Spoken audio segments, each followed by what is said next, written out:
خودی سے اس طلسم میں رنگ و بو کو توڑ سکتے ہیں. یہی توحید تھی جس کو نہ تو سمجھا نہ میں سمجھا. یہ کہنا چاہتی ہوں میں، اور اسی میرا اختتام ہے. اور یہ ہے کہ علامہ اقبال کا شعر وہی ہمیشہ یاد رہتا ہے بچوں کو بھی، کہ خودی کو کر بلند اتنا کہ ہر تقدیر سے پہلے خدا بندے سے خود پوچھے بتا تیری رضا کیا ہے. اللہ نے بندہ اتنا نڈر ہے کہ خدا کے آکے بھی وہ ہم کلام ہو سکتا ہے.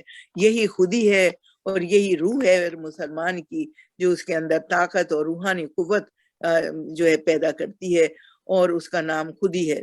غرور یا تکبر یا انا جو ہے خودی کا نام نہیں ہے. قلب مطمئن کا نام اور یعنی اس کا یعنی کلیکشن جو ہے وہ خودی ہے.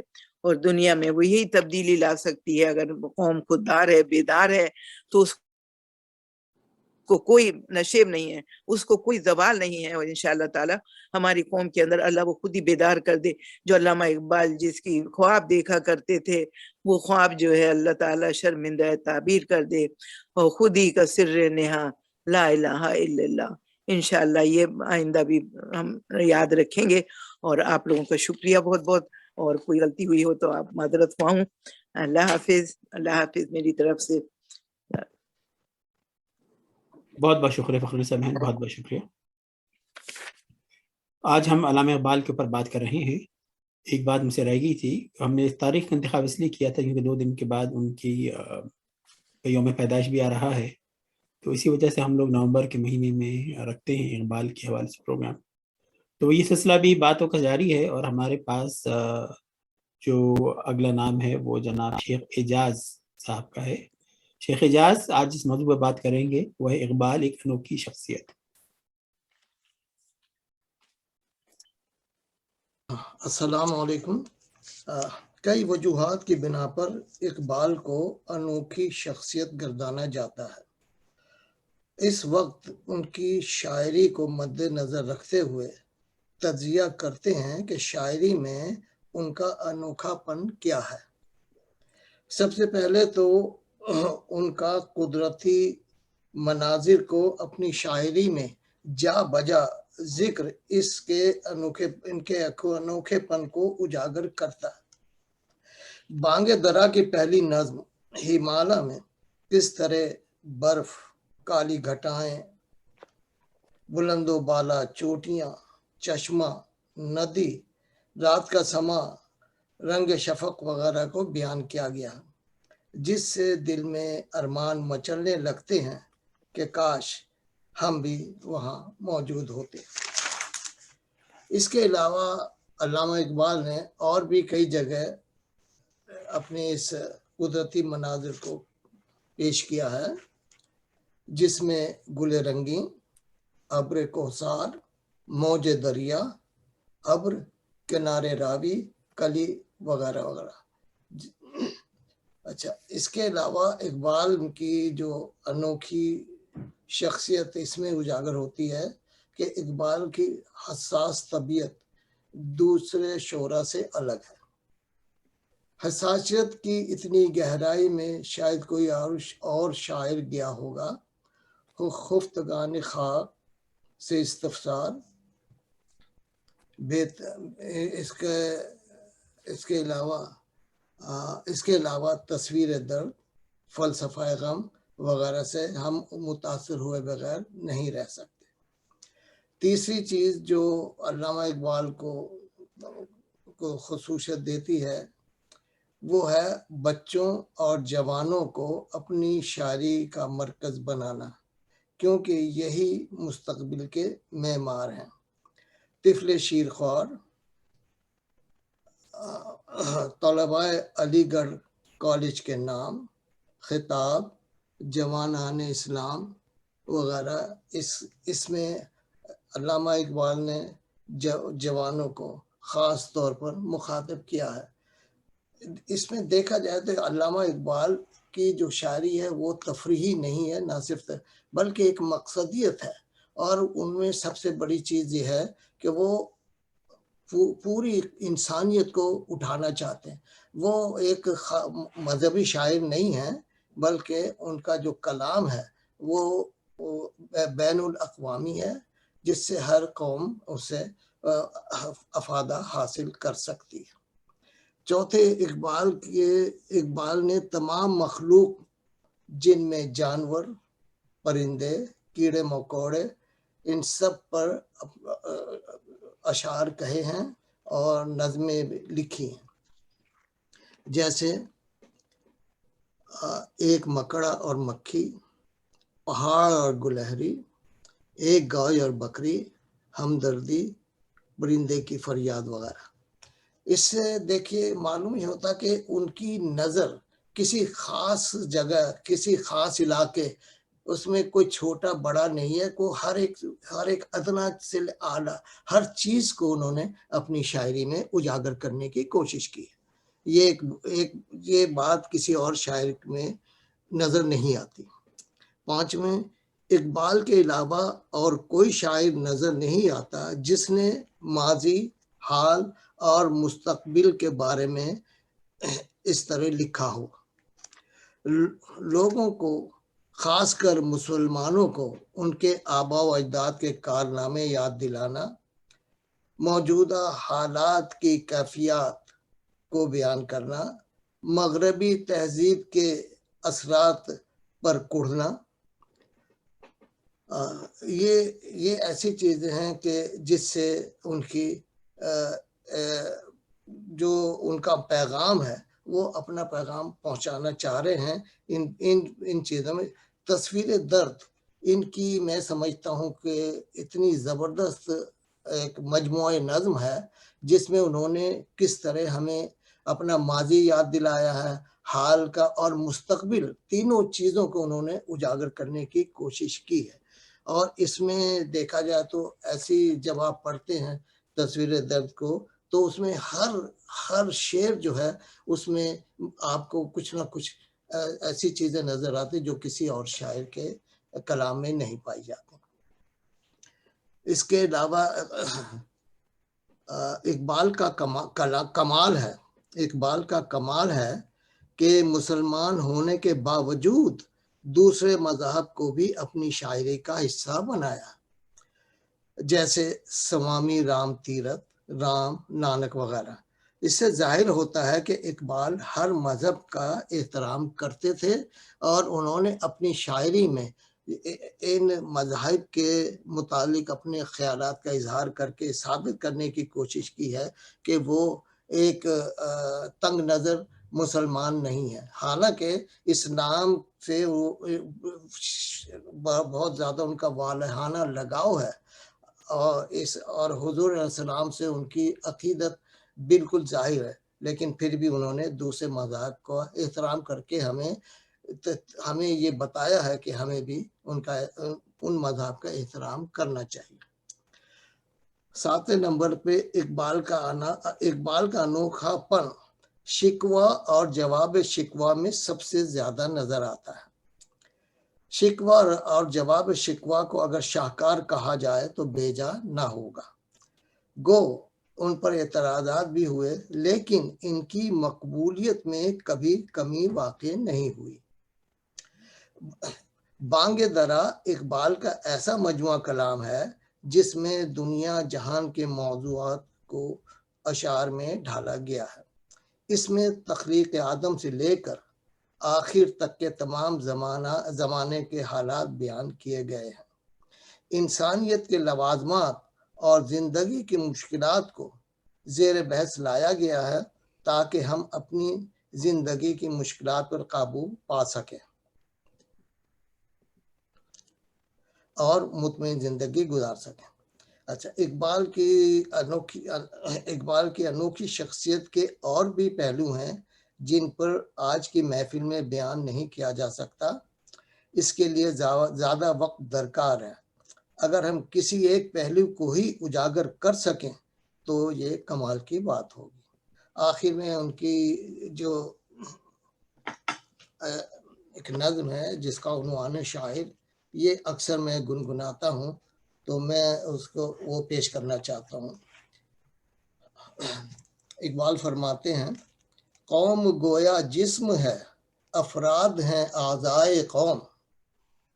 قوم گویا جسم ہے، افراد ہیں اعضائے قوم، منزل صنعت کے رہ پیما منزل سنت کے رہ پیما ہے دست و پائے قوم، منزل سنت کے رہ پیما ہے دست و پائے قوم، محفل نظم حکومت چہرہ زیبائے قوم، شاعر رنگی نما ہے دیدائے بینائے قوم۔ اور یہ شعر بہت زبردست ہے۔ مبتلا درد کوئی عضو ہو روتی ہے آنکھ، کس قدر ہمدرد سارے جسم کی ہوتی ہے آنکھ۔ اس سے اندازہ ہوتا ہے کہ شاعر جو ہو، کوئی بھی شاعر ہو، حساسیت کے بغیر وہ شاعری کر ہی نہیں سکتا، یہ ایک ثابت ہوتا ہے۔ اور آنکھ جو ہے وہ پورے ایک خاص، یعنی یہ دیکھیں کہ حساسیت ایک خاص جگہ مرکوز نہیں ہے، بلکہ پوری جگہ پوری قوم میں ہے کا درد ان کے دل میں ہوتا ہے۔ تو اس سے یعنی آنکھ کو تشبیہ دے کر کہیں بھی درد ہو تو آنسو آنکھوں سے ہی آتے ہیں۔ تو یہ علامہ اقبال کی ایک زبردست نظر، جس میں شاعر کے متعلق انہوں نے ایک بہت ہی زبردست اپنا آئیڈیا پیش کیا ہے۔ تو میں یہیں پہ کہنے کو تو اور بہت کچھ ہے، لیکن میں چاہتا ہوں اور دوسرے لوگ بھی اس میں حصہ لیں، تو اس لیے میں اپنا بیان یہاں ختم کرتا ہوں۔ شکریہ۔ بہت بہت شکریہ شیخ اعجاز صاحب۔ بلا شبہ اقبال کی شخصیت بالکل بہت ایک انوکھی شخصیت تھی، آپ نے بہت اچھے مضامین ہم نے کور کیے۔ اب میں گزارش کروں گا محترمہ تلمیذ بنی صاحبہ سے، ان کا موضوع ہے اقبال اور تصور موت۔ محترمہ تلمیذ بنی۔ جی السلام علیکم۔ وعلیکم السلام۔ اچھا، میں اصل میں جب میں اقبال کی شاعری پڑھ رہی تھی تو دو تین باتیں ہیں جن کا میں ذکر کروں گی کہ جس کا ان کے تصور موت سے تعلق ہے۔ ایک تو یہ کہ اقبال نے مراثی لکھے ہیں لوگوں کے، یعنی کہ موت کے اوپر جو انتقال ہوئے ان کے مرثی لکھے ہیں، والدہ مرحومہ کے نام لکھا ہے، داغ کے بارے میں لکھا ہے، اور کچھ ایسے افراد ہیں جو کہ زندہ نہیں ہیں اور جن کو اقبال نے خراج عقیدت پیش کیا، جیسے کہ سید کی لوح تربت ہے یا غالب کے اوپر ہے۔ تو ان دونوں میں یعنی کہ جو دونوں کا ظاہر سب کا تعلق چونکہ موت سے وہ لوگ اب موجود نہیں ہے، ایک جگہ آپ کو یعنی کہ جو مراثی ہیں ان میں تو وہ جذبے کی شدت آپ کو نظر آئے گی، یہ نظر آئے گا کہ جو لوگ چلے گئے ہیں ظاہر اب انہیں کون ریپلیس کرے گا، کون آئے گا ان کی جگہ۔ اور دوسرے جو یعنی کہ جو خراج عقیدت کے طور پہ جو انہوں نے لکھی ہیں نظمیں دوسروں کے لیے جو کہ ظاہر زندہ نہیں ہیں جو شخصیات، اس میں ظاہر عقیدت کا اور ان کی عزت کا یا ان سے سیکھنے کا جو ایک یا ان کے پیغام کو سمجھنے کا ایک جو جذبہ ہے وہ نظر آتا ہے۔ اب میں آتی ہوں موت کے تصور، یعنی یہ تھوڑی سی وضاحت تھی نظموں کی، اب میں آتی ہوں موت کی تصور کی طرف۔ تو ظاہر یہ بات ہمیں نہیں بھولنی چاہیے کہ وہ ایک فلسفی تھے، اور فلسفے میں جو تصورات ہیں، دو تصورات کا میں ذکر کروں گی، ایسٹ اور ویسٹ کے۔ ویسٹ کا جو فلسفہ ہے موت کے بارے میں، اور ایسٹ کا جو فلسفہ ہے ظاہر ہمارے یہاں جو شاعری میں استعمال ہوا ہے زیادہ، اس میں موت کا ذکر اس طرح آیا ہے یعنی کہ جو تصوف سے بہت زیادہ متاثر ہے، اور جس میں انسان ایک جز کی حیثیت سے زندہ ہے اور وہ کل سے مل جاتا ہے۔ یہ ہمارے یہاں تصور ہے تصوف میں، جسے ہم وحدت الوجود کا تصور بھی کہتے ہیں۔ اور ویسٹ میں جو تصور ہے موت کا، وہ ظاہر ہے کہ انسان کی جو جسمانی وجود ہے اس کا خاتمہ ہے، اور لیکن یہ کہ کیا کانشیسنس کا بھی خاتمہ ہو گیا ہے، کیا سوچ کا بھی خاتمہ ہو گیا ہے۔ دونوں جگہ ظاہر ہے کہ موت ہمیں بظاہر خاتمہ ہی نظر آتی ہے نا کسی فرد کا، لیکن ویسٹ میں بھی اور ایسٹ میں بھی موت کو خاتمہ نہیں سمجھا جاتا دونوں فلسفوں میں۔ ایسٹ میں اس کا یعنی کہ مشرق میں اس کا جو رنگ ہے وہ ظاہر فلسفیانہ بھی ہے اور مذہب سے بہت زیادہ ڈریون ہے یا مذہب سے بہت زیادہ متاثر ہے۔ ویسٹ میں ایسا نہیں ہے۔ اب میں جیسے انہوں نے موت کے بارے میں جو ان کے چند اشعار ہیں وہ میں آپ کو پڑھ کے سنا دیتی ہوں۔ ایک شعر جو ہے ان کا، اور جس سے میں آپ کو بتاؤں گی کہ یہ یہاں پہ انہوں نے کس تصور کو پیش کیا۔ ایک شعر ہے ان کا، موت کو سمجھیں غافل اختتام زندگی ہے یہ شام زندگی صبح دوام زندگی۔ تو اب ظاہر ہے کہ یہ تصور ہمارے یہاں اردو شاعری میں بڑا عام سے مطلب یہ ہے کہ بہت سے شعراء نے اس مضمون کو باندھا ہے کہ موت جو ہے وہ خاتمہ نہیں ہے کسی انسان کا، یعنی جسمانی وجود سے محروم ہو جانا انسان کا خاتمہ نہیں ہے، وہ ایک دوسری ڈائمنشن میں اس کا منتقل ہو جانا۔ اور اس تصور کو انہوں نے استعمال کیا۔ یہاں پہ میں دو چار اور آپ کو اشعار پڑھ کے سناتی ہوں جہاں موت کا ذکر ہے، اور پھر میں ایک اور بات جو جو میرے اسے پڑھنے کے دوران میرے ذہن میں آئی ہے وہ یہ ہے کہ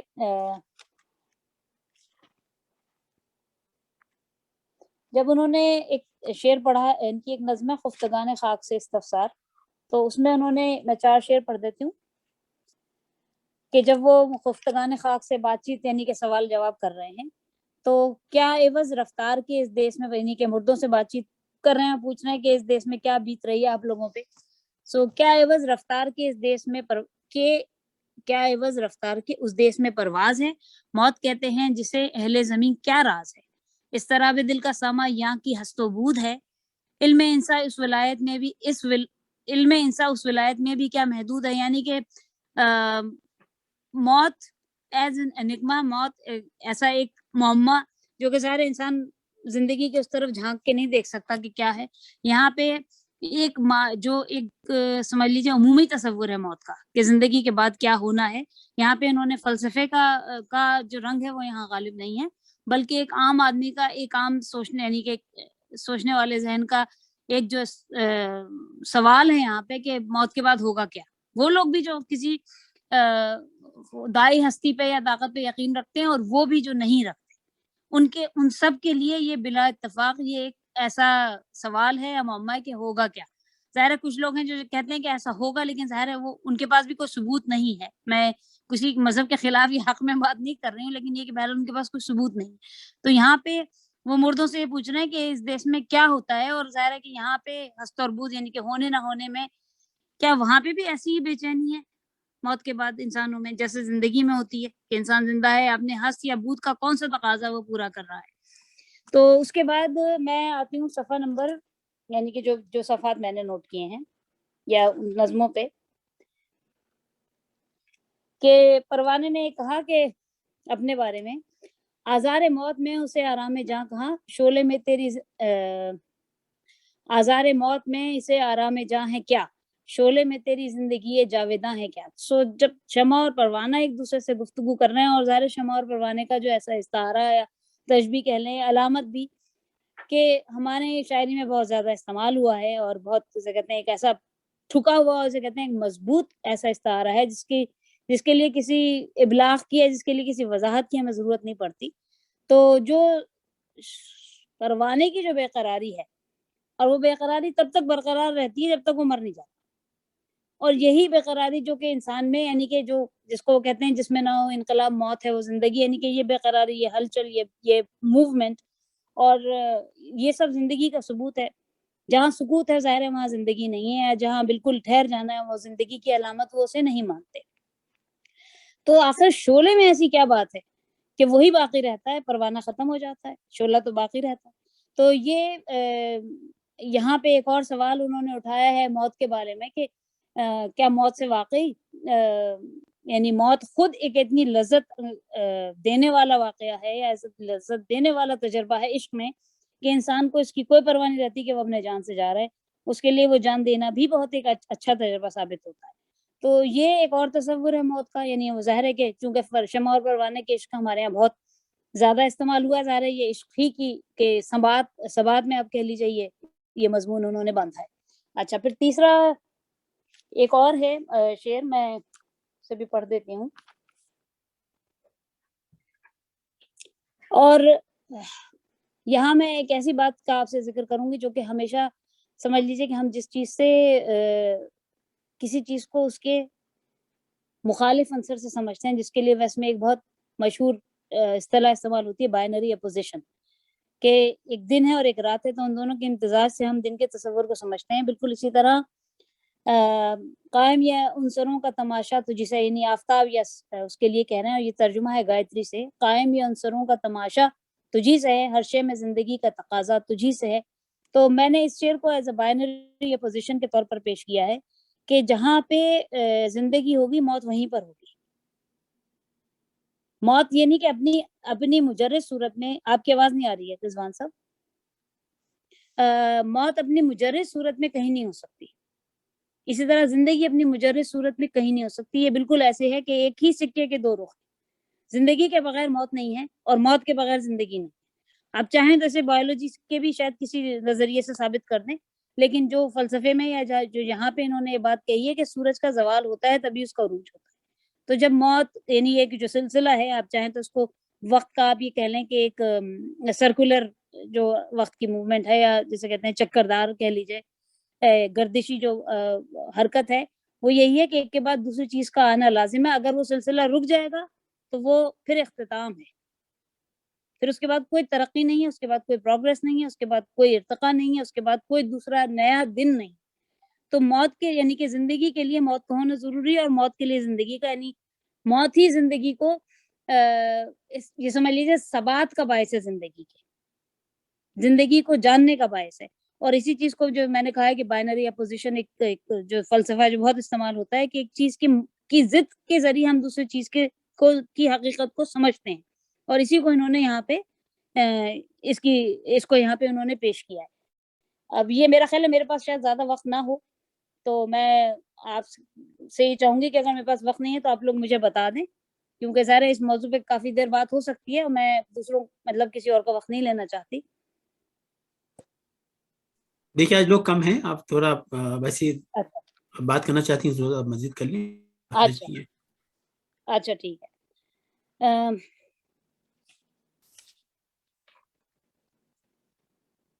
ہاں عامر بھائی کی اجازت سے، اگر عامر بھائی اجازت دیں تو. جی میں یہی چاہتی ہوں کہ مجھے اگر کوئی بولنا چاہ رہا ہے تو میں ظاہر ہے کہ میں اسی وقت بات کروں.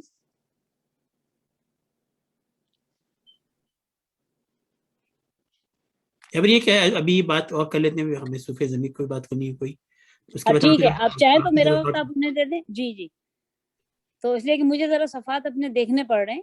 جی ٹھیک ہے، تو آپ تھوڑا ٹائم لے لیجئے، پھر آپ کی طرف لوٹ آئیں گے. ٹھیک ہے، صحیح. صوفیہ ضمیر بہن، اگر آپ کچھ بات کرنا چاہتی ہیں، آج ہمارا موضوع ہے اقبال. السلام علیکم. میری بہت تیاری نہیں ہے تو میں نے میری بھی نہیں تھی. نہیں آپ کا مضمون بہت اچھا تھا تلمیذ، اور بڑا دلچسپ موضوع تھا، اور فخر النساء کا بہت جامع لکھا ہوا مضمون تھا، اور اعجاز صاحب کا تو ہمیشہ ہی بہت اچھے ان کے خیالات ہوتے ہیں، تو سن کے بہت خوشی ہوئی. میری واقعی زیادہ تیاری نہیں ہے، لیکن ابھی میں دیکھ رہی تھی تو کروبی پہ میں اٹک گئی ہوں. تو یہ سوری، میں اٹک جاتی ہوں کسی چیز پہ. تو اقبال کی غزل ہے نا کہ تمہاری تہذیب اپنے خنجر سے آپ خودکشی کرے گی، وہ اس طرح کا جو شاخ نازک پہ بنے گا آشیانہ ناپائیدار. غلط پڑھ رہی ہوں شعر، لیکن وہ کچھ اس قسم کا ہے. تو اس کا بھی ایک شعر ہے جس میں کروبی آتی ہے. نکل کے صحرا سے جس نے روما کی سلطنت کو الٹ دیا تھا، سنا ہے کروبیوں سے میں نے وہ شیر پھر ہوشیار ہوگا. تو یہ اسی غزل کا شعر ہے جس کا وہ ناپائیدار والا شعر بہت زیادہ مشہور ہے، لیکن یہ لفظ کافی استعمال ہوتا ہے اس کا مطلب. آپ کی بات سے تو یہ لگ رہا ہے کہ جو شاعر نے اس کرو بیاں استعمال کیا ہے تو وہ درد یا حالی تو نہیں ہو سکتے، پھر وہی ان کی تلمیذ برنی کے جاننے والی ہوں گے جنہوں نے اتنی غلط انہوں نے وزن میں یہ شعر کہا ہے. بہرحال اب ہمارا اقبال سے آ گیا، تو اب کچھ نہیں کیا جا سکتا، کیونکہ یہ آپ نے ثبوت دے دیا کہ کروبیاں جو لفظ ہے وہ کرو بیاں نہیں ہے، کروبیاں آپ نے بتا دی کہ اقبال نے کہا ہے، اور اقبال فارسی کی ظاہر بات ہے وہ تو سند ہے فارسی کے اندر، تو لفظ کروبیاں ہی ہے، اور اگر کروبیاں پڑھیں گے تو وہ مشہور شعر غلط ہو جاتا ہے. بس ثابت ہوا کہ تلمیذ بہن صحیح کہہ رہی ہیں. سوری تلمیذ، نہیں مجھے یہ ان کے رشتےدار کا شعر ہے، اس لیے کہ میں نے بھی ان کا دیوان نہیں دیکھا اور نہ میں نے درد دیوان دیکھا، اس لیے میں کوئی یقین جو میں نے سنا ہے وہ میں نے آپ کو بتا دیا ہے، لیکن تحقیق کرنا آپ لوگوں کا کام ہے. اصل میں ہوتا یہ ہے کہ تلفظ جو ہے شعر کے اندر تلفظ محفوظ ہو جاتا ہے جی کافی حد تک. جی بالکل ٹھیک ہے نا. تو اگر اس لیے کنفیوژن ہو رہی تھی کیونکہ جیسا فخر النساء بہن نے بتایا تھا، یا میرا بھی اور اجاز بھائی کو یقین تھا کہ کرو بیاں ہوگا، کیونکہ نہیں تو یہ وزن سے خارج ہو جاتا ہے. لیکن اگر صوفیہ ضمیر نے جو بتایا ہے وہ کروبیاں ہی ہوا، اور اقبال نے کروبیاں کر دیا تو کرو بیاں غلط ہے. الحمدللہ. یا پھر ہوستا دونوں ہو، واللہ عالم. وہی بات جو پہلے کر رہے تھے، ہم کہیں سے تو ہم سند لیں گے نا، تو اب ہم اقبال سے سند لے لیتے ہیں. اقبال سند لے رہے ہیں تو پھر کروبیاں ہیں. نہیں میں تصحیح کر دوں، یہ شعر ہے کہ نکل کے صحرا سے جس نے روما کی سلطنت کو الٹ دیا تھا، سنا ہے یہ قدسیوں سے میں نے وہ شعر پھر تو یہ میرا نہیں خیال کہ کرو کیا، میں نے کنفرم بھی کی. جو میں نے مضمون میں پڑھا ہے انہوں نے کروبیاں لکھا ہے، تو کچھ سیوں مجھے یاد بھی یہی تھا. اور اب کنفرم مضمون جو ہے یہ شیخ سر عبد القادر کا ہے، اور میں نے اس میں پڑھا ہے. انہوں نے یہ لکھا ہے کہ جس وقت یہ شعر کہا گیا تھا اس وقت عرب کی بیداری بہت دور کی بات معلوم ہوتی تھی، مگر اس کے بعد خود انہوں نے اور ان کے بعد ہم عصروں نے اس بیداری کا آغاز دیکھ لیا تھا.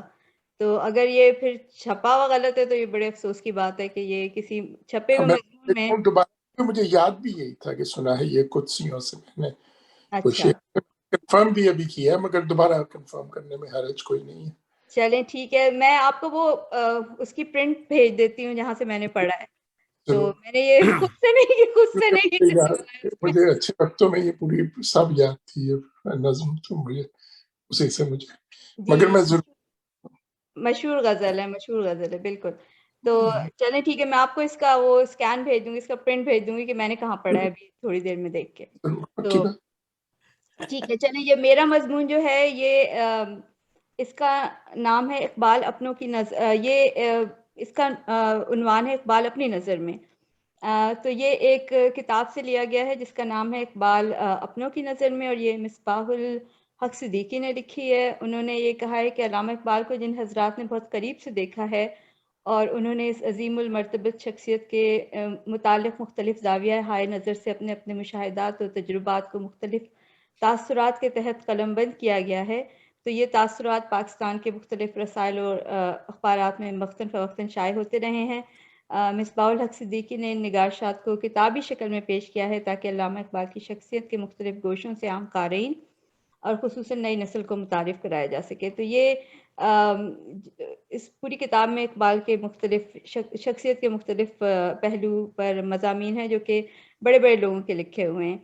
تو انہوں نے کہا ہے کہ اقبال کی شخصیت بہت ہی ہمہ جہت تھی، ان کے انگ انگ میں فکر قرآنی اور عشق مصطفی اپنی تمام تر بو کلمونیوں کے ساتھ رچا بسا ہوا تھا. وہ قرآن کی تلاوت کرتے تو صفات بھیگ جاتے، جب عزیزوں کے حقوق کی باری آتی تو سخت بیماری کے عالم میں بھی محمد دین تاثیر کا نکاح پڑھانے پہنچ جاتے.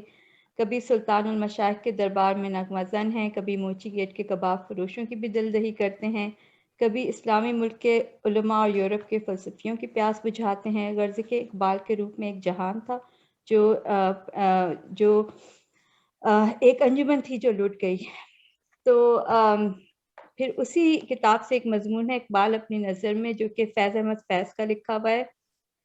تو یہ مضمون جو ہے میں پڑھ دیتی ہوں. اس کا میں نے خلاصہ کیا ہے اور تھوڑا سا اس کو آسان کیا ہے اس کی لینگویج کو.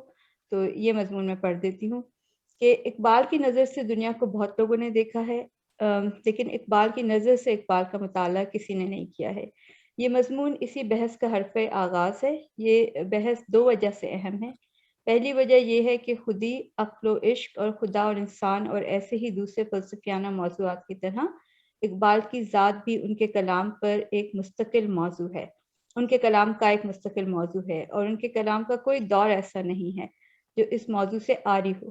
اور دوسری وجہ یہ ہے کہ میری رائے میں کلام اقبال کا سب سے پرخلوص، سب سے دلگداز اور سب سے دلچسپ جز وہی ہے جو ان کی اپنی ذات سے متعلق ہے. یہ حصہ فلسفے سے عاری ہے لیکن جذبے سے بھرپور ہے. اس میں خطابت کا جوش ناپید لیکن احساس کی شدت بھرپور ہے. اس کلام پر اقبال کی حکیمانہ بزرگی کا انحصار بہت کم ہے اور اقبال کی شاعرانہ عظمت کا انحصار بہت زیادہ ہے. اقبال مرحوم کی فلسفیانہ نظریات کا ارتقاء تدریجی ہے، انقلابی نہیں. ان کے ابتدائی اور آخری افکار و خیالات میں ایک داخلی رابطہ ہے اور تسلسل ہے جو ٹوٹنے نہیں پاتا. اقبال نے اپنی ذات کے متعلق جو کچھ لکھا ہے اس کی کیفیت بھی یہی ہے.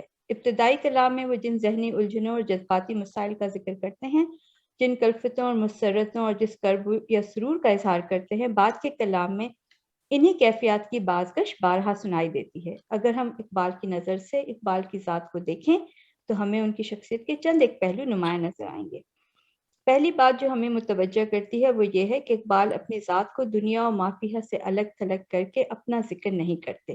وہ اپنی ذات کے متعلق جو کچھ کہتے ہیں وہ کسی خارجی محرک کے زیر اثر کہتے ہیں. اس میں اکثر اس تسکین یا اضطراب کا تذکرہ ہوتا ہے جو شاعر کی ذات اور کسی اور شے کے باہمی تعلق سے پیدا ہوتا ہے. یہ خارجی محرک کبھی مناظر فطرت ہے، کبھی روزگار، کبھی خاک وطن ہے تو کبھی رہگذر حجاز، کبھی کوئی فنی یا جذباتی یا اخلاقی نصب العین ہے، کبھی خودی کا کوئی بلند تر مقام۔ اقبال کو اپنی ذات سے دلچسپی ہے، لیکن وہ داخلیت پسند اور جذباتی شعرا کی طرح محض اپنی ذات کی وجہ سے نہیں ہے، بلکہ اپنے ارد گرد پھیلے ہوئے چیزوں کی وجہ سے ہے۔ بانگ درا کی دوسری نظم میں اقبال گلے رنگین سے مخاطب ہو کر کہتے ہیں، اس چمن میں سراپا سوز و ساز آرزو، اور میری زندگانی بے گداز آرزو، مطمئن ہے تو پریشاں مثل بو رہتا ہوں میں، زخمی شمشیر ذوق جستجو رہتا ہوں میں۔ یہ پریشانی اور اضطراب اور یہ مسلسل جستجو اور آرزو مندی اقبال کی شاعرانہ شخصیت کا جزو اعظم ہے۔ اقبال جب بھی مظاہر فطرت کی خونقاصگی اور بے سکونی کا اور ٹھنڈے سکون کا مشاہدہ کرتے ہیں تو انہیں ہمیشہ اپنے دل کی تڑپ اور اپنے جذبات کی ناآسودگی کا احساس ہوتا ہے۔ تاروں کا خاموش کارواں ہے، یہ قافلہ بے درا رواں ہے، خاموش ہیں کوہ و دشت و دریا، قدرت ہے مراق بے میں گویا، قدرت ہے مراق بے میں گویا، اے دل تو بھی خاموش ہو جا، آغوش میں لے کے غم کو سو جا۔ ان کی مضطرب و پرسوز شخصیت اپنے اضطراب اور سوز و گداز کی وجہ سے اپنے آپ کو دنیا میں اجنبی اور تنہا محسوس کرتی ہے۔ یہ کیفیت ہے میری جان ناشکیبہ کی، میری مثال ہے طفل صغیر تنہا کی، طفل صغیر تنہا کی۔ اقبال کو لگتا ہے کہ وہ حصول منزل میں کامیاب نہیں ہو سکے، نہ وہ خرد کی گتھیاں سلجھا سکے، نہ عشق کا مقام محمود انہیں ہاتھ آیا ہے۔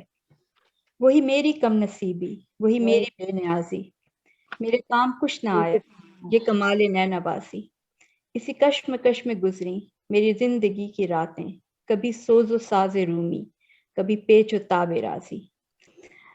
ان کی طبیعت میں حلم اور انکسار بھی ہے، غرور اور تمکنت بھی۔ ان کا فکر اپنی بے سامانی پہ نازاں ہے اور اپنی کم آمیزی پہ شاداں ہے۔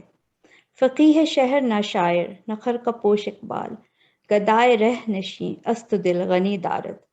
اقبال کا انکسار یاس انگیز نہیں، ان کے غرور میں بھی خودسری اور درشتگی نہیں ہے۔ اپنی غریب قوم کے عام افراد اور خاص طور پہ نوجوانوں سے اقبال جب بھی خطاب کرتے ہیں تو ان کی ذات کا ایک اور جذباتی پہلو واضح ہوتا ہے۔ یہ جذبہ ایک بہت ہی پرخلوص اور مشفقانہ پیار کا جذبہ ہے۔ میرے نال آئے نیم و شب کا نیاز، میرے نالائے نیم شب کا نیاز، میری خلوت و انجمن کا گداز، امنگیں میری، آرزوئیں میری، امیدیں میری، جستجوئیں میری، میری فطرت آئینائے روزگار، غزالان افکار کا مرغزار، یہی کچھ ہے ساقی متاع فقیر، اسی سے فقیری میں ہوں میں امیر۔ غرض اقبال کے کلام سے اقبال کی جو تصویر نمایاں ہوتی ہے، اس میں عاشق کا سا سوز و ساز، بادشاہ کا سا غرور، گدا کا سا حلم، صوفی کا سا استغنا، بھائی کسی محبت اور ندیم کسی معدت پائی جاتی ہے۔ یقیناً اقبال بڑا اپدیشک ہے، من باتوں میں منہ لیتا ہے۔ شکریہ۔ بہت اچھے۔ چلیے میں آپ کو کچھ دکھا دیتا ہوں بھی ذرا اس میں۔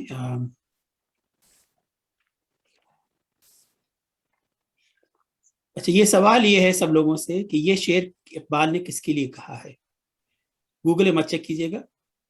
تلوار کا دھنی تھا، شجاعت میں مرد تھا، پاکیزگی میں جوش، محبت میں فرد تھا۔ 5 چوائسیز ہے نیچے۔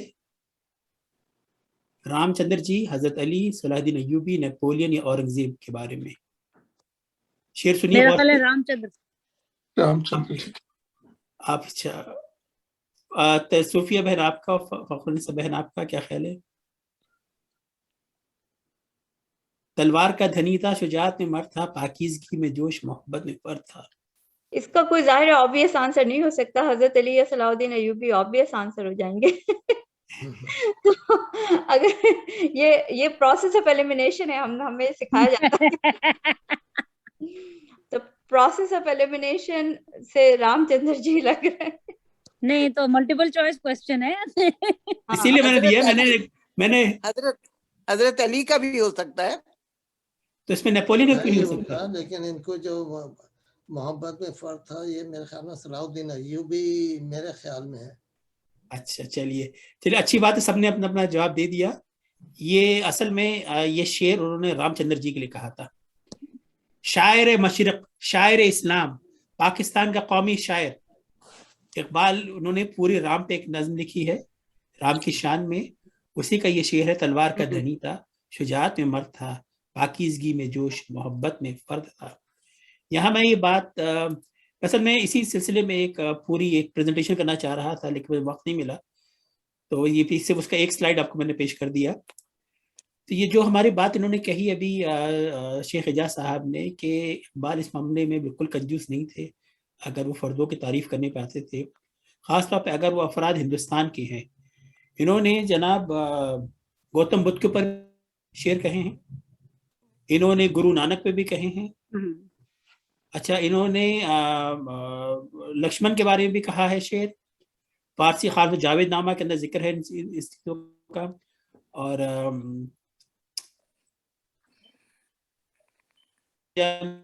دیا تھا وہ یہ تھا کہ جو ہندوؤں کا ایک گایتری منتر ہوتا ہے، ان کا مقدس منتر ہے، جس طرح ہماری دعائیں ہوتی ہیں یا قرآنی آیات ہوتی ہیں، گایتری منتر کو انہوں نے، یہ بانگ درائے موجود ہے، اس کا ترجمہ کیا تھا انہوں نے آفتاب کے نام سے، نا آپ پڑھ سکتے اس میں، سب اس میں آفتاب کے نام سے موجود ہے۔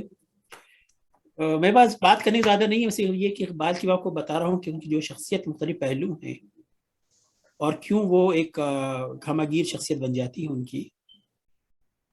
میں یہ سوچتا ہوں کہ اگر یہ شعر جو انہوں نے لکھے ہیں رام کی شان میں، اگر یہ جوش نے لکھ لیا ہوتا یا فیض نے لکھا ہوتا تو ان پہ کفر کے فتوے لگ جاتے، یا یہ کہ اگر وہ گیتری منتر فراز نے ترجمہ کیا ہوتا تو ان کو شاید ان کو کوڑے لگا کے ان کو پھانسی میں لٹکا دیا جاتا ہے، کیا ان کے ساتھ اشر ہوتا ہے۔ لیکن کیونکہ اقبال نے لکھا ہے تو سب معاف ہے، کیونکہ ہم اور آپ، ہم سب چیزوں کو مختلف تعصب کی نگاہ سے دیکھتے ہیں، اور ہم کبھی غور بھی نہیں کرتے، بتایا بھی نہیں جاتا کہ اقبال نے ان لوگوں کے بارے میں جو کہ غیر مسلموں کے ہیرو ہیں، بہت سارے ہیں، اس میں کل لمبی چوڑی لسٹ ہے، اقبال نے جن کی تعریف میں بہت کچھ کہا ہے،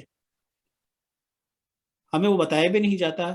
اور صرف یہ تصور کیجئے کہ اگر کوئی عصر حاضر کا شاعر یہ جرت کر لے، مسلمان شاعر، کہ رام کی شان میں وہ ایک نظم کہہ دے تو اس کا کیا اثر ہوگا۔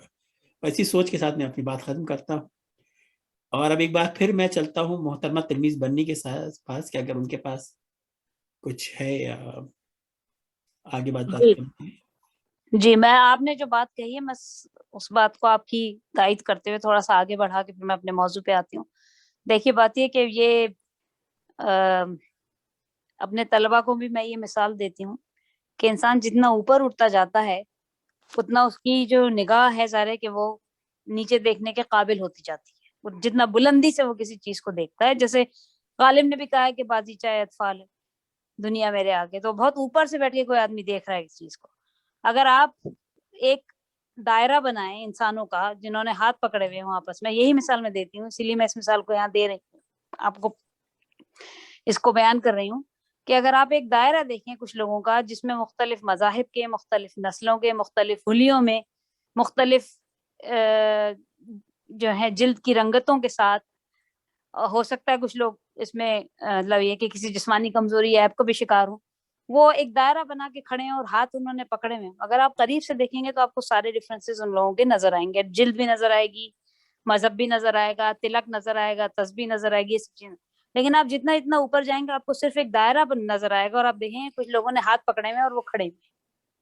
تو بالکل یہی مثال کسی بھی بڑے تھنکر یا بڑے فلاسفر کی ہے کہ وہ اصل میں یہ نہیں ہے کہ یہ انہوں نے کسی فائدے کے لیے کیا تھا یا کسی سے انہیں کوئی تمغہ چاہیے تھا۔ بات یہ ہے کہ کوئی جب آدمی فکر کی بلندی پہ آتا ہے تو وہ اس بات کو افورڈ نہیں کر سکتا کہ اتنی چھوٹی سطح پہ کوئی بات کرے۔ یہ اس کی سے کہتے ہیں، یہ ایک طرح سے اس کی عالی دماغی کی ہتک ہے جو میں سمجھتی ہوں، کہ وہ اتنے چھوٹے چھوٹے موضوعات کو پکڑ کے بیٹھے اور ان پر بات کرے۔ اور ظاہر ہے کہ وہ ایک ٹوٹیلٹی میں، ایک کلیت میں کسی چیز کو دیکھتا ہے، زندگی کو دیکھتا ہے۔ اور ظاہر ہے جو ہیرو ہیں، چاہے وہ ہندوستان کے ماورائی داستانوں کے ہیرو ہوں یا کہیں کے بھی ہوں، بہرحال وہ ایک مشترکہ سرمایہ ہے انسانی تہذیب کا، اور انسان ان سے جو چاہے سیکھ سکتا ہے، جس کی مرضی ہے چاہے سیکھے، یہ آپ پر ہے. اور اس پہ کفر کے یا غیر کفر کے فتوے لگانا، اسی لیے مجھے اس بات سے بہت سخت اختلاف ہے کہ جو لوگ اقبال کو مسلمانوں کا شاعر قرار دیتے ہیں. میں انہیں صرف شاعر سمجھتی ہوں، میں سمجھتی ہوں کہ ان کی شاعری کو خانوں میں بند کرنا ان کے ساتھ بہت بڑی زیادتی ہے. اب میں تھوڑا سا اپنا بیان مکمل کر لیتی ہوں. معذرت چاہتی ہوں، ذرا میں نے آپ کے موضوع کو ہائی جیک کر لیا تھوڑا سا. اور اس میں ایک نظم کی طرف آؤں گی، جو کہ نظم انہوں نے اصل میں ٹینیسن کی نظم ہے ایک، اس سے انہوں نے اس سے ماخوذ ہے، یا کہہ لیجیے کہ اس سے ترجمہ ہے، اس سے انہوں نے بنیادی خیال لیا ہے. تو میں اس کا تھوڑا سا ذکر کر دوں کہ جہاں ٹینیسن کی ملاقات ہوتی ہے میں موت کے فرشتے سے، اور یہ ظاہر کی ترجمہ ہے چونکہ، تو میں آپ کو وہ تھوڑا سا حصہ پڑھ کے سنا دیتی ہوں. اور جو بات میں آپ سے کہہ رہی تھی کہ موت کے بغیر زندگی کا یا زندگی کے بغیر موت کا جو ہے وہ تصور نہیں ہے، تو میں انہوں نے یہ کہا کہ جب وہ موت کے فرشتے سے ملے، ٹینیسن کی نظم ہے، اس کا نام ہے درد عشق، شاید اس نظم کا عشق اور موت. تو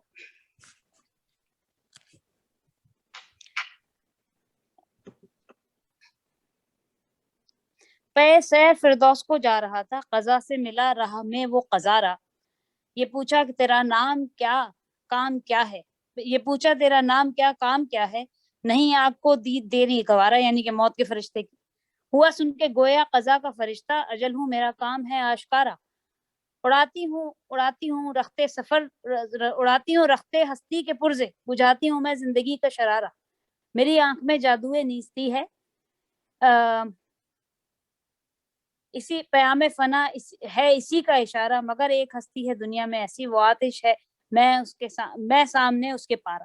تو یہاں میں اصل میں یہی کہہ رہی تھی کہ یہ جو موت کا جو تصور ہے اقبال کے ہاں، وہ ہر طرح سے کہتے ہیں نا، ایک بہت ہی بڑی رینج کے ساتھ، ایک بہت ہی متنوع موضوعات کے ساتھ وہ آیا ہے. وہ کہیں زندگی کا اختتام ہے، یعنی ایک عام سطح پہ جب عام قاری سے مخاطب ہے، اور کہیں پر وہ ایک نیا آغاز ہے، کیونکہ ظاہر ہے کہ موت کے بغیر زندگی پیدا نہیں ہو سکتی.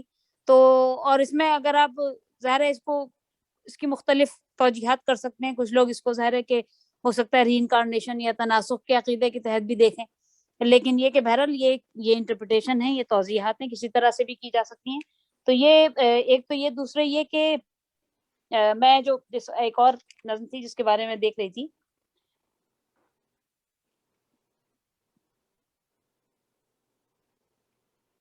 زندگانی، ایک اور نظم ہے زندگانی، جس کو کہتے ہیں فراموشی ہے یہ، خواب ہے غفلت ہے سرمستی ہے بے ہوشی ہے یہ. تو اصل میں زندگی اور موت کے تصور کو جس طرح انہوں نے پیرالل یا ایک دوسرے کے مساوی پیش کیا ہے، اور ایک کو دوسرے کی ضرورت قرار دیا، ایک کو دوسرے کی ضد نہیں قرار دیا جب وہ فلسفے کی سطح پہ آتے ہیں. تو مجھے جو محسوس ہوتا ہے ان کی شاعری میں، لیکن ظاہر ہے میرے پاس وقت نہیں تھا اتنا کہ میں بہت تفصیل میں جا کے اس موضوع کو پڑھتی یا اس کو دیکھتی، لہذا میرا خیال اب میں اپنی گفتگو کو یہاں پہ ختم کرتی ہوں. شکریہ. چلیے بہت بہت شکریہ تلمیذ بہن. اب میں گزارش کروں گا اپنے صدر مجلس جناب عامر سلیمان بھائی سے اختتامی کلمات کے لیے. بسم اللہ الرحمن الرحیم. بہت بہت شکریہ آپ لوگوں کا، بلکہ آج میں نے بہت سیکھا آپ لوگوں سے. تو فخر النساء بہن نے بالکل ایک یونیک آئیڈیا پیش کیا، جو کہ میں نے کبھی اس پہ پہلے غور نہیں کیا تھا، خودی کا تصور. اور انہوں نے وعدہ لست کی بات کی، جس کا تھوڑا سا قرآن میں بھی ذکر آتا ہے کہ تمام روحوں کو پہلے پیدا کیا گیا. تو آپ کی بات میں ایک بڑا یونیک جملہ آپ نے بولا کہ خودی کا جوہر جو ہے، یہ ہو سکتا ہے وعدہ لست کا ہی ایک پہلو ہے کہ آپ کے اندر جب شخصیت ڈالی گئی، اس کے ساتھ آپ کے اندر کچھ جوہر ڈال دیے گئے، اور ان جوہروں کو سمجھنا خودی ہے. تو جس طرح اگر آپ کے اندر یہ جوہر دے دیا گیا کہ آپ کمیونیکیشن کر سکتے ہیں، تو اگر آپ ایک بہت زبردست عطا اللہ شاہ بخاری کی طرح بہت بڑے خطیب بن گئے، یا اگر آپ کو یہ جوہر دے دیا گیا کہ آپ ایک لیڈر ہیں، تو آپ نے اس کو بدرجہ اتم تک پہنچا دیا اور اپنی قوم کو اس سے جگہ دیا.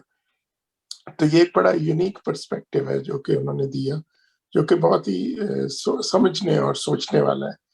اقبال کے فلسفہ خودی پہ کئی باتیں ہو چکی ہیں، مگر یہ ایک بڑا میرے ذہن میں بڑا تھاٹ پرووکنگ جملہ انہوں نے بول دیا اپنی گفتگو کے اندر، جس کے اندر کئی شعروں کے معنی آپ کو ہو سکتا ہے سمجھ میں آنے لگ جائیں کہ یہ بھی ممکن ہے کہ تو موت سے بھی مر نہ سکے، اور خود ہی ہے تیغ فشاں لا الہ الا اللہ.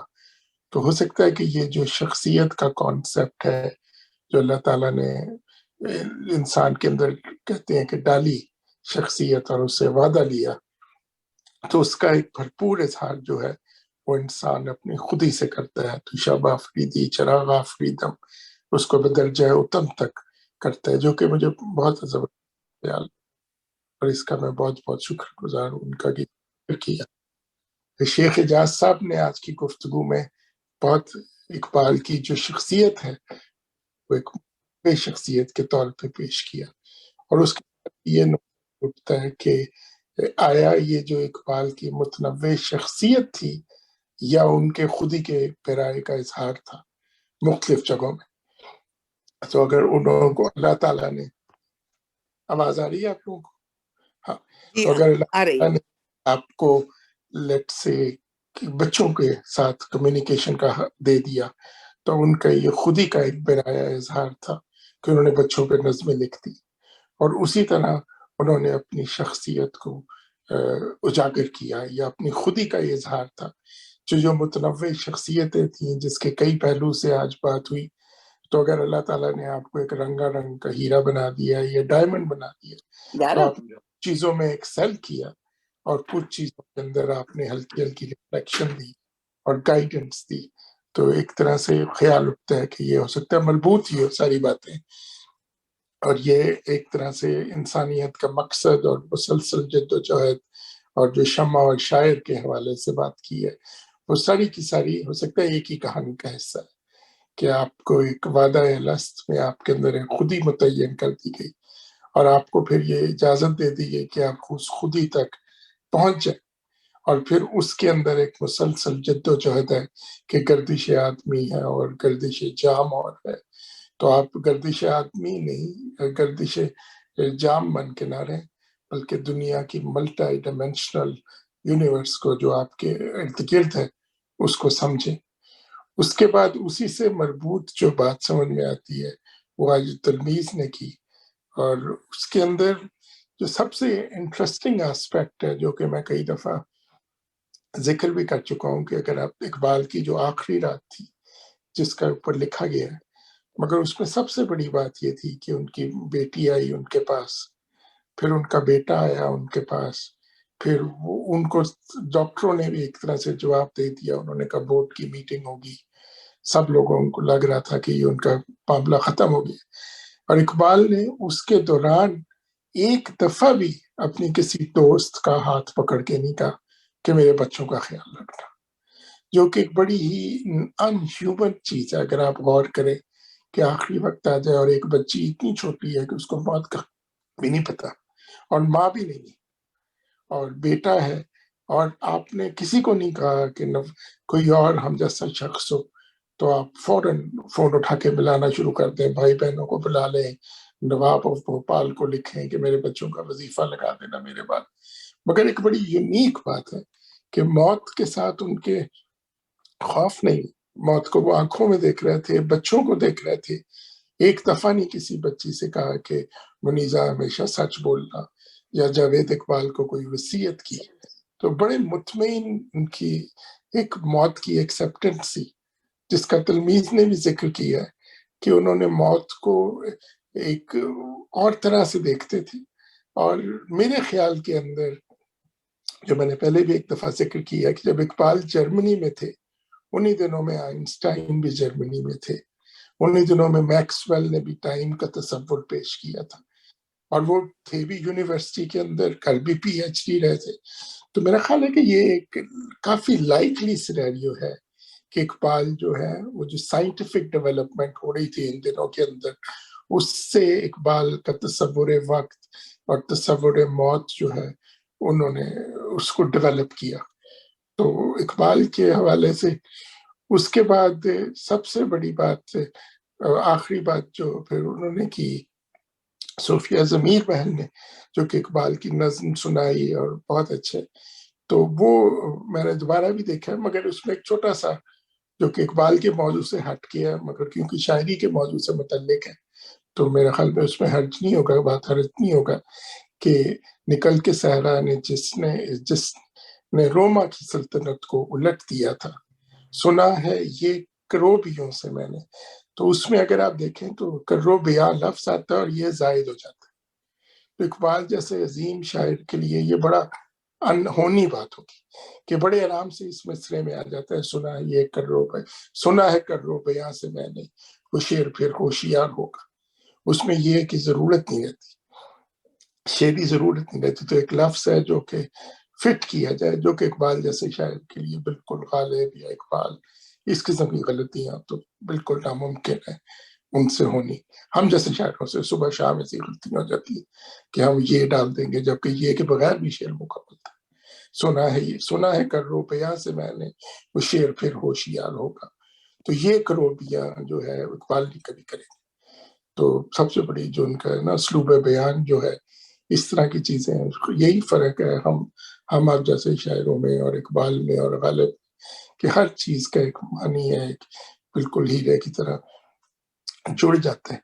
اور پھر گفتگو کو ختم کرتے ہوئے بات کریں گے کہ اقبال جو ہے ان کے کلام کی کیا اہمیت ہے. ایک ان کا چھوٹا سا جو بات ہے کہ ڈیلس کے اندر ہم ان سے کیا سیکھ سکتے ہیں اقبال سے.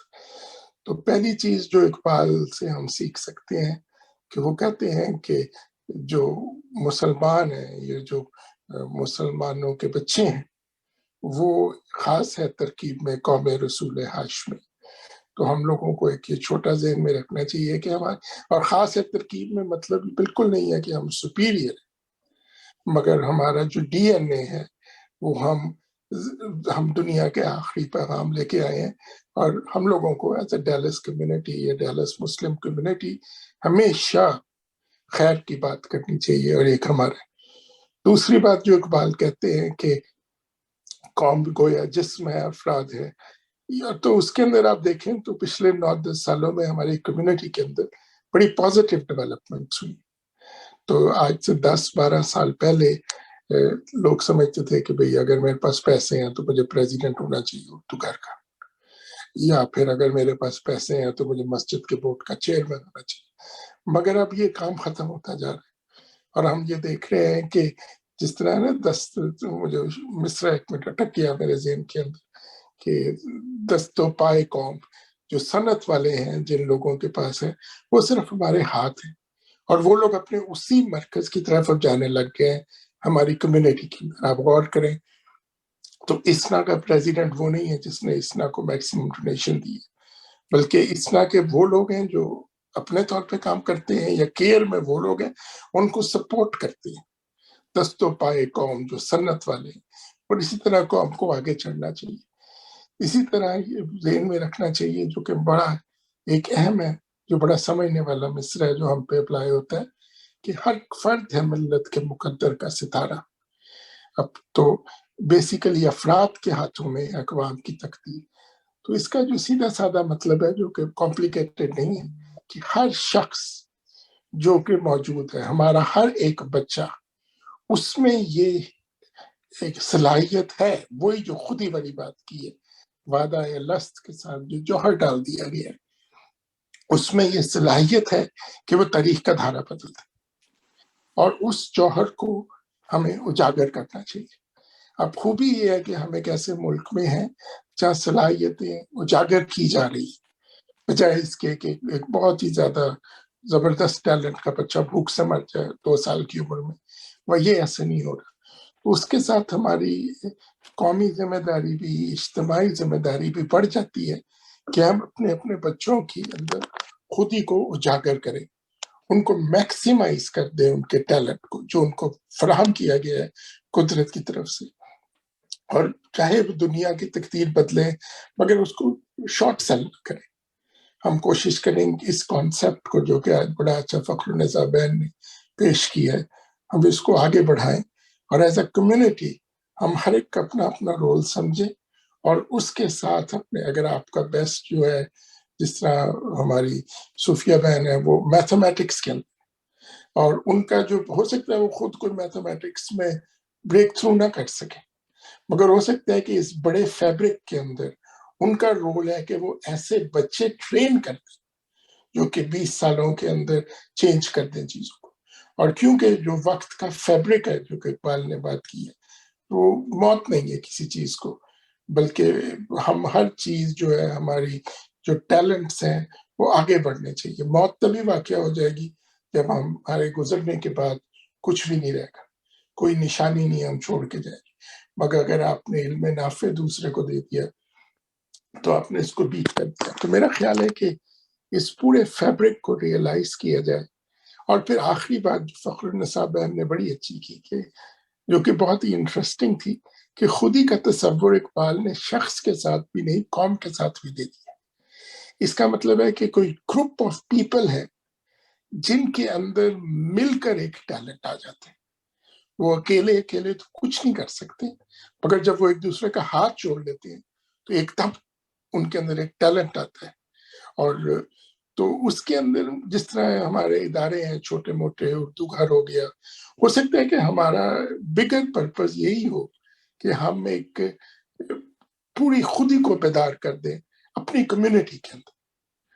تو میرا خیال ہے کہ اس کے لحاظ سے آج کی محفل بہت زبردست تھی، کیونکہ اس میں ایک بہت بڑے کانسیپٹ کو ٹچ کیا گیا. پھر اسی کانسیپٹ کو آئرونیکلی شیخ حجاز بھائی نے اس کو اسی دوسرے طریقے سے کہا، کیونکہ یہ تو ہو نہیں سکتا کہ اقبال جیسی شخصیت جس میں اتنی ایکسلنس ہو، وہ ایسے ہی ہو رینڈم. کبھی آج دماغ آ گیا تو بچوں پہ لکھ دیا، کل دماغ آ گیا تو رام پہ لکھ دیا، پرسوں دماغ آ گیا. ان کی شخصیت کے اندر کا ایک جوہر ہے، وہ اس کو بار بار اجاگر کر رہے ہیں، وہی خود ہی کو اجاگر کر رہے ہیں. اور اس کے بعد اسی کانسیپٹ کو رضوان حسنی صاحب نے بیان کیا. پھر اسی کانسیپٹ کو تلمیذ نے بیان کیا کہ موت سے نہیں آپ مر سکتے اگر ایک دفعہ آپ اجاگر کرتے اپنے اندر کے جوہر کو، اپنے قومی جوہر کو. اور پھر اسی کانسیپٹ کو صوفیہ بہن نے اپنے طور پہ بیان کیا. تو میرا خیال ہے کہ آج کی محفل بہت ہی، ایک تو یہ کہ بہت زبردست ایک آئیڈیا جو مجھے ایکچولی فرسٹ ٹائم اسٹرائک کیا ہے کہ یہ جو خودی ہے یہ ایک جوہر ہے جو کہ شخصیت کے ساتھ، وعدہ لست کے ساتھ آپ میں ودیت کر دی گئی. تو یا تو وہ فردی سطح پہ آپ پہ موجود ہے، یا پہ اگر آپ میں موجود نہیں تو آپ پہ قومی سطح پہ ایک موجود ہے. Group of people, group of 20 people مل کے ایک قوم کے طور پہ آتے ہیں. اور ایک دفعہ وہ ٹیلنٹ بیدار ہو جاتا ہے تو پھر آپ کو کوئی نہیں دبا سکتا. تو وہ، اور اس کے لیے ضروری نہیں ہے کہ آپ تلوار لے کے پوری دنیا پہ غالب ہو جائیں. اس کا بڑا آسان سا ہو سکتا ہے کہ آپ دنیا کا فلاح و بہبود کریں. اور جو پورے فیبرک ہے، یہ جو ٹائم کا فیبرک ہے، اس کے اندر کلزم ہستی سے تو ابراہ مانند حباب، اس خانے میں تیرا امتحان ہے زندگی. تو یہ جو فیبرک ہے، ہم اس کے اندر اپنی شخصیت کو سمجھیں کہ ہمارا رول ایز این انڈیویجول ہے یا ہمارا رول ایک ایسے گروپ کے اندر ہے جو کہ چینج لا سکتا ہے اور دنیا کو بہتری کی طرف لے جا سکتا ہے. اور اگر یہ ہو جائے تو بالکل ٹھیک ہے کہ یہ بھی ممکن ہے کہ تو موت سے بھی مر نہ سکے. اور سب سے بڑی بات یہ ہے کہ جب آپ کے سامنے زندگی کی حقیقت ختم ہو رہی ہوتی ہے، جس طرح اقبال کی آخری بیان کی ہے، تو ان میں کوئی انہوں نے بات ہی نہیں ایسی کی. آخری وقت پہ تو بندہ قلعے کرتا ہے، بچوں کا خیال رکھتا ہے، وصیت کرتا ہے، کہتا ہے میری جائیداد کس کے پاس جائے گی. ان کی آپ آخری رات پڑھیں تو آپ کی آنکھیں کھل جاتی ہیں. انہوں نے بالکل ایک اس کو نارمل سی اکرنگ کے طور پہ لیا. تو وہ اس میں بلیو بھی کرتے تھے کسی لیول کے اندر. تو میرا خیال ہے کہ اس لحاظ سے آج کی محفل جن لوگوں نے نہیں اٹینڈ کی انہوں نے شاید مس کی. تو بہت بہت شکریہ.